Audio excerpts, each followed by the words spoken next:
अनुसूचित जाति वित्त एवं विकास निगम के अध्यक्ष, दलित चिंतक श्री लालजी प्रसाद निर्मल जी, भारतीय जनता पार्टी के वरिष्ठ नेता श्री शिव कुमार गुप्ता जी, विधानसभा के प्रभारी विनोद वाजपेयी जी, जिला महामंत्री राजेश शुक्ला जी, आज के इस कार्यक्रम में महमदाबाद से भारतीय जनता पार्टी की लोकप्रिय प्रत्याशी श्रीमती आशा मौर्य जी, सिदौली से भारतीय जनता पार्टी के प्रत्याशी श्री मनीष रावत जी, बिस्वा से भारतीय जनता पार्टी के लोकप्रिय प्रत्याशी श्री निर्मल वर्मा जी, आज के इस कार्यक्रम में उपस्थित भारतीय जनता पार्टी के सभी पदाधिकारीगण और भारी संख्या में यहां पर उपस्थित महमदाबाद, सिदौली और बिस्वा से जुड़े हुए सभी मेरे भाइयों बहनों, नेमिस की धरती हम सबके लिए सदैव से पावन धरती रही है। हजारों वर्ष पहले 88,000 ऋषि मुनियों ने भारत के वैदिक और पौराणिक परंपरा को लेकर के जो गोष्ठी यहां पर आयोजित की थी, आज भी उसकी प्रतिध्वनि पूरी दुनिया के अंदर सुनाई देती है। नेमिस की इस धरती को कोटि कोटि नमन करते हुए आप सभी सीतापुर जनपद की जनता जनार्दन का मैं हृदय से स्वागत करता हूं, अभिनंदन करता हूं। भाइयों बहनों, आज आचार्य नरेंद्र देव जी की पुण्यतिथि भी है। आचार्य नरेंद्र देव एक समाजवादी चिंतक थे, सही मायने में समाजवादी थे। उन्होंने अपने लिए नहीं हुए जीवन जिए थे, समाज और राष्ट्र के लिए उनका जीवन समर्पित था। मैं इस अवसर पर आचार्य नरेंद्र देव जी को विनम्र श्रद्धांजलि अर्पित करता हूं। भाइयों बहनों, आचार्य नरेंद्र देव जी की पावन जन्मभूमि यही महमदाबाद है। जो लोग आज समाजवाद के नाम पर पूरे प्रदेश के अंदर जाकर के ढिंढोरा पीट रहे हैं, इन्होंने अगर आचार्य नरेंद्र देव, डॉक्टर राम मनोहर लोहिया जैसे समाजवादी चिंतकों से कुछ भी प्रेरणा ली होती तो आज के समाजवादी वास्तव में कुछ सुधरे हुए दिखाई देते हैं। लेकिन जैसे इन्होंने तय कर दिया है कि ये सुधरेंगे नहीं, इन लोगों के नाम और काम में भारी अंतर है। नाम तो समाजवादी है, लेकिन काम आतंकवादी है। सोच परिवारवादी है। मैंने आतंकवादी इसलिए कहा, यद्यपि इसकी बहुरूपिया ब्रांड बन चुका है। ये दंगावादी भी है, तमंचावादी भी है, आतंकवादी भी है, परिवारवादी भी है। मैंने ये इसलिए कहा, कल गुजरात की अहमदाबाद की एक न्यायालय ने गुजरात के सीरियल बम ब्लास्ट में 38 आतंकवादियों को फांसी की सजा और आजीवन कारावास की सजा सुनाई है। भाइयों बहनों, उसमें से कुछ आतंकवादियों का संबंध उत्तर प्रदेश के आजमगढ़ से भी है। और उत्तर प्रदेश के आजमगढ़ से जिस आतंकवादी का संबंध है, उसमें से एक आतंकवादी समाजवादी पार्टी के मुखिया के साथ फोटो खिंचा करके समाजवादी पार्टी का प्रचार भी कर रहा है। ये समाजवादी पार्टी के वास्तविक चरित्र को देश और दुनिया के सामने प्रस्तुत करता है। और ये पहली बार नहीं हुआ। जब 2012 में श्रीमान अखिलेश यादव प्रदेश के मुख्यमंत्री बने थे और उस समय मुख्यमंत्री के रूप में प्रदेश की जनता के लिए पहला फैसला क्या होगा, यह निर्णय लेना था। तो आपको याद होगा, उन्होंने किसानों के लिए नहीं, नौजवानों के लिए नहीं, महिलाओं के लिए नहीं, सरकारी कर्मचारियों के लिए नहीं, प्रदेश की सुरक्षा के लिए नहीं, प्रदेश की आस्था के लिए नहीं, उन्होंने पहला फैसला लिया था अयोध्या में राम जन्मभूमि पर हमला करने वाले, काशी में संकट मोचन मंदिर पर हमला करने वाले, लखनऊ, अयोध्या और वाराणसी की कचहरियों पर हमला करने वाले, गोरखपुर, कानपुर और बिजनौर में सीरियल ब्लास्ट करने वाले आतंकवादियों के मुकदमों को वापस लेने का पहला फैसला किया था। हम आभारी हैं माननीय न्यायालय के। उस समय के उच्च न्यायालय ने इसको स्टे किया था और स्थगन आदेश के बाद समाजवादी पार्टी की मंशा धूल दूसरी हुई थी, अन्यथा पूरा प्रदेश आतंकी घटनाओं से दहल रहा होता। और इसीलिए कल की घटना एक बार फिर से हम सभी की आंखों को खोलने वाला है। नाम तो समाजवादी, काम आतंकवादियों के उस प्रश्रय देने वाला, और सोच परिवारवादी से बाहर ये लोग जा नहीं पा रहे हैं। भाइयों बहनों, 2017 के पहले प्रदेश के अंदर जो सरकारें थी, उनके पास न सुरक्षा का कोई एजेंडा था, न विकास का कोई विजन था, और न गरीब कल्याणकारी कार्यक्रम को आगे बढ़ाने की कोई सोच ही थी। प्रदेश में हर तीसरे दिन एक दंगा होता था, महीनों महीनों कर्फ्यू लगता था,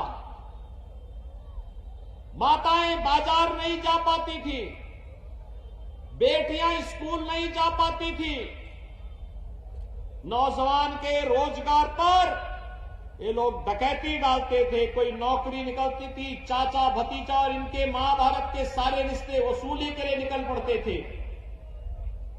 और प्रदेश के अंदर प्रत्येक जनपद को इन्होंने डार्क जोन में बदल दिया था। भाइयों बहनों, 2017 के बाद आपकी ये सरकार भी आई है, भारतीय जनता पार्टी की डबल इंजन की सरकार। पिछले 5 साल में कोई दंगा सुना आपने? आज दंगा नहीं होता है। आज प्रदेश में दंगा नहीं होता, प्रदेश में आज कर्फ्यू नहीं लगता है, बाजारों में आज बमबाजी नहीं होती है। आज प्रदेश में कर्फ्यू और दंगा की दुस्साहस किसी की नहीं। जहां कर्फ्यू लगता था वहां पर अब कावड़ यात्रा निकल रही है, और जहां बमबाजी होती थी वहां हर हर बम बम का नारा लगाते हुए शिव के भक्त निकलते हैं। जैसे लगता है पूरा उत्तर प्रदेश भगवान शिव के भक्ति में लीन होकर के एक नई सत्य का संचार कर रहा है, जो उत्तर प्रदेश को विकास की नई ऊंचाइयों तक पहुंचाएगा। भाइयों बहनों, नए भारत का नया उत्तर प्रदेश बन रहा है, और इस नए उत्तर प्रदेश में प्रधानमंत्री मोदी जी का मार्गदर्शन, सरकार और संगठन के संयुक्त प्रयास और जनता जनार्दन का आशीर्वाद जब एक साथ लगा है तो आज उत्तर प्रदेश देश का नंबर 1 प्रदेश बनने की ओर अग्रसर है। इन सब के पीछे एक सामूहिक प्रयास है, लेकिन भाइयों बहनों, सुरक्षा, विकास और सुशासन ये उत्तर प्रदेश की आवश्यकता थी। यही तो डबल इंजन की सरकार ने किया है। और आज जब मैं आपके बीच आया हूं आपका आह्वान करने के लिए, भाइयों बहनों, मैं आपसे पूछना चाहता हूं, क्या 2017 के पहले आपको बिजली मिलती थी? आज तो बिजली मिलती होगी ना, आ रही है ना। हमने तो सबका साथ और सबके विकास की बात कही, तो सबको बिजली, पर्याप्त बिजली, निर्बाध बिजली के लक्ष्य को प्राप्त किया है। याद करिए, समाजवादी पार्टी की सरकार आती है, आतंकवादियों के मुकदमों को वापस लेती है, और जब भारतीय जनता पार्टी की डबल इंजन की सरकार आती है तो उत्तर प्रदेश में किसानों का कर्ज माफ करती है। किसानों का कर्ज माफ होता है। और आज तो अगर मैं सीतापुर की बात करूं तो भाइयों बहनों, जनपद सीतापुर में अगर मैं इसकी चर्चा करूं तो अकेले सीतापुर जनपद में भारी संख्या में अन्नदाता किसानों का कर्ज माफी का कार्यक्रम संपन्न हुआ है। और यहां पर लाखों किसानों को यहां पर प्रधानमंत्री किसान सम्मान निधि का लाभ भी प्राप्त हुआ है। भाइयों बहनों, आज उत्तर प्रदेश एक नई दिशा में आगे बढ़ा है। उत्तर प्रदेश के अंदर आज मैं आपको बता सकता हूं, एक और 12 से 17 तक 5 वर्ष तक समाजवादी पार्टी की सरकार जब कार्य कर रही थी, 18,000 गरीबों को भी मकान नहीं दे पाई थी। भाइयों बहनों, भारतीय जनता पार्टी की डबल इंजन की सरकार जब आई तो भाइयों बहनों 43,50,000 गरीबों को एक एक आवास दिया गया। और 43,50,000 से अधिक गरीबों को जो आवास मिले हैं, अकेले सीतापुर जनपद में 2,30,000 से अधिक गरीबों को एक एक आवास मिला है। 2,30,000 से अधिक गरीबों को। भाइयों बहनों, 5,40,600 से अधिक गरीबों को एक एक शौचालय देने का काम किया गया। और यही नहीं, अगर मैं वृद्धावस्था पेंशन, विधवा पेंशन, दिव्यांग जन पेंशन की बात करो तो अकेले प्रदेश के अंदर 1 करोड़ परिवारों को इन योजनाओं का लाभ प्राप्त हुआ है, जिसमें 12,000 रुपए सालाना पेंशन की सुविधा उन्हें उपलब्ध कराया जा रहा है। और आपके सीतापुर जनपद में दिव्यांग जन पेंशन पाने वाले 71,300 से अधिक, विधवा पेंशन प्राप्त करने वाले लाभार्थी 34,000 से अधिक, और वृद्धावस्था पेंशन का लाभ प्राप्त करने वाले लाभार्थी 68,700 से अधिक अकेले सीतापुर जनपद में हैं। विद्युत की निःशुल्क कनेक्शन का लाभ अकेले आपके सीतापुर जनपद में 2 लाख परिवारों को निःशुल्क विद्युत का कनेक्शन भी डबल इंजन की सरकार ने दिया है। भाइयों बहनों, मैं पूछना चाहता हूं, आज जो लाभ भारतीय जनता पार्टी की डबल इंजन की सरकार आपको मकान के रूप में, राशन के रूप में, बिजली के रूप में, वैक्सीन के रूप में, विकास के रूप में दे रही है, आखिर ये लाभ 2017 के पहले क्यों नहीं मिल रहा था?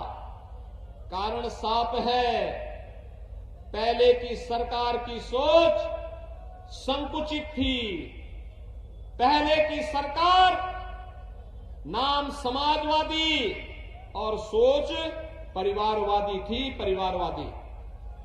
वहां पर बात तो की जाती थी सबका साथ का, लेकिन जब विकास की बात आती थी तो उनका नारा होता था कि केवल सिफाई खानदान का विकास।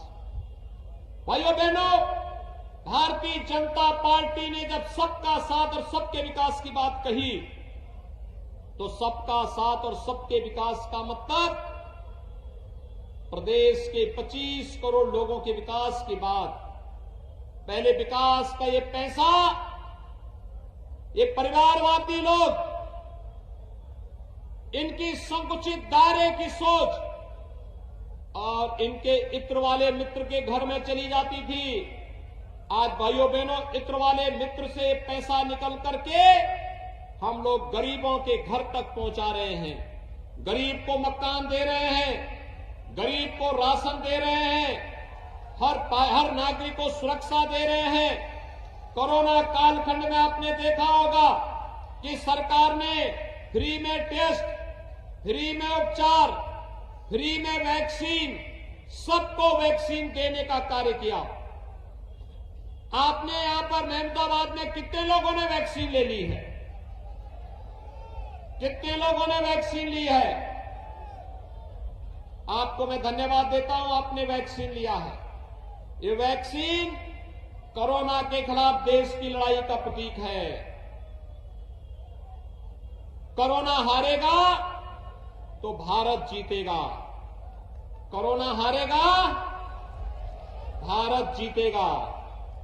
और जो लोग कोरोना के समय वैक्सीन के खिलाफ दुष्प्रचार करते थे, कहते थे वैक्सीन नहीं लेंगे क्योंकि ये भाजपा का वैक्सीन है, ये मोदी वैक्सीन है, आज उनको करारा जवाब दिए जाने की आवश्यकता है कि कोरोना की थर्ड वेव कब आई, कब चली गई, कोई पता नहीं, क्योंकि हर व्यक्ति ने वैक्सीन ले लिया था, टीका ले लिया था।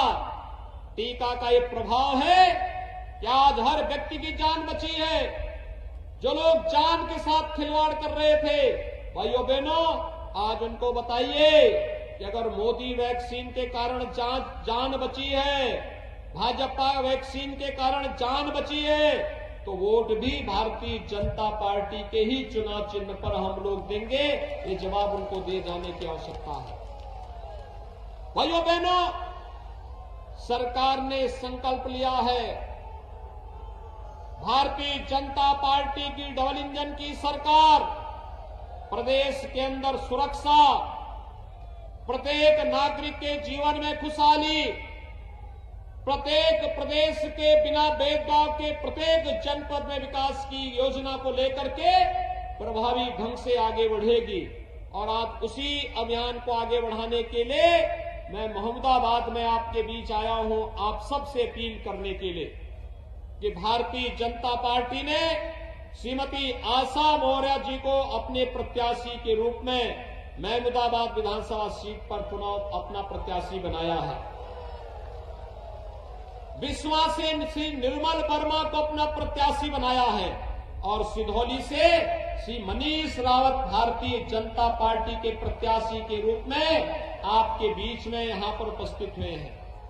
भाइयों बहनों, मेरी आप सबसे अपील है, भारतीय जनता पार्टी के सभी प्रत्याशी जनता जनार्दन की सेवा के लिए अपना पूरा समय देंगे।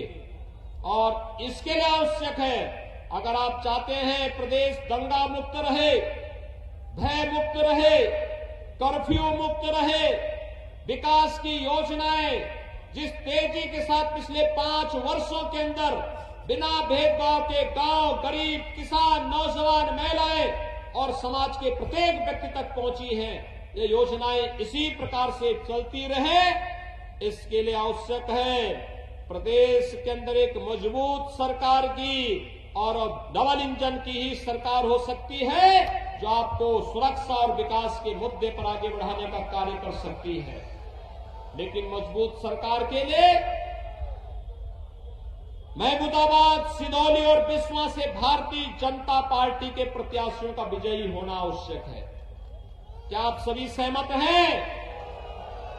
सभी लोग सहमत हैं? भारतीय जनता पार्टी के प्रत्याशियों को विजयी बनाएंगे। दोनों हाथ ला करके सड़क के उस पार के लोग भी मुझे बताएं। तीनों प्रत्याशी आ जाए भैया। जनता का अभिवादन करें और आपसे जनता जनार्दन से मैं अपील करूंगा कि हमारे तीनों प्रत्याशियों को अपना आशीर्वाद दें। दोनों हाथ ला करके मेरे साथ बोलेंगे, भारत माता की, भारत माता की, भारत माता की।